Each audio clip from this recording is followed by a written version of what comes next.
펀드, 펀드 환매에 대해서 이야기하겠습니다. 한 6가지 이유로 펀드를 환매하는 시점을 우리가 잡을 수가 있는데, 그 중에 이 펀드 매니저 변경에 의해서 펀드를 우리가 바꿔줘야 될 때가 옵니다. 이 펀드라는 것이 펀드 매니저가 운영하는 것이기 때문에, 즉 사람이 운영하는 거기 때문에, 그 잘 하던 사람이 스카웃돼서 나가거나 다른 곳으로 일을 그만두거나 하면은 그 과거의 지속적인 성과를 계속 내는 것이 어려운 경우가 많습니다.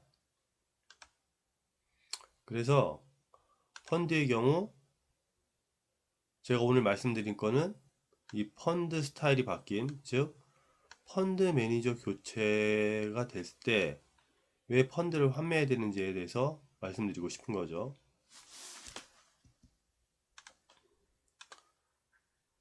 신문 기사를 보셨을 때 이런 기사를 보시면은 이것이 나하고 어떤 관련이 있는지를 이제 캐치를 좀 하셔야 되는 겁니다. 자, 또 펀드 매니저 대이동, 누구누구 주역, 미래에셋 행으로.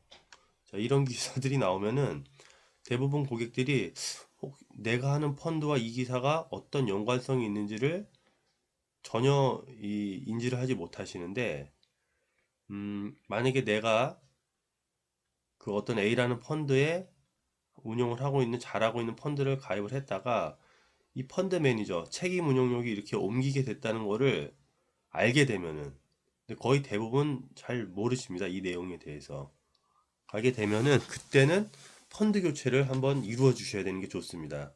실제로 제 고객 같은 경우에는 이 A라는 펀드 매니저가 잘 운영하고 있는 펀드를 A라는 회사에 있어서 제가 권유를 해드렸는데, 이분이 만약에 그 A 회사를 그만두고 다른 C 회사로 가서 같은 뭐 롱숏 펀드를 만들었다 했었을 때는 저는 그 내용을 알고 있기 때문에 고객님들한테 이 내용을 전달한 다음에, 그래서 현재 있는 A 펀드에 있는 그 잔고를 이 C 펀드로 다시 옮겨야 됩니다. 이제 이런 얘기를 같이 나누는 거죠. 그래야지만 지속적인 성과가 이루어질 수 있기 때문에 그렇습니다.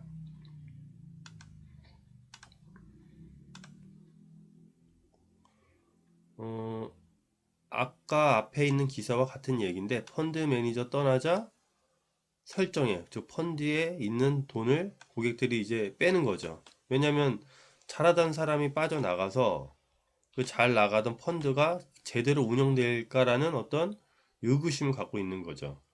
이런 기사들은 계속해서 이렇게 아주 정기적으로 리포트가 나옵니다. 그런데 실제로 고객들은 이 신문 자료가 나한테 해당되는 건지 이것들을 잘 알 수는 없고, 또 이 기사를 보셔도 어떻게 해야 될지를 모르는 경우가 많죠. 그렇기 때문에 단순히 펀드라는 거를, 과거 성과가 좋은 거를 내가 인터넷에서 고르고 또 스스로 이렇게 어떤 창구를 통해서 가입하는 것도 좋지만은, 가급적 올바른 재무 상담자를 만나서 지속적으로 관리를 해주는 사람과 이런 내용들을 커뮤니케이션 해서 가끔은 변경할 수 있는 때가 오면은 변경하는 것이 훨씬 좋은 효과를 낼 수가 있습니다. 오늘은 펀드 매니저의 변경 시 펀드 변경이 얼마나 중요한 건지에 대해서 같이 이야기해 봤습니다.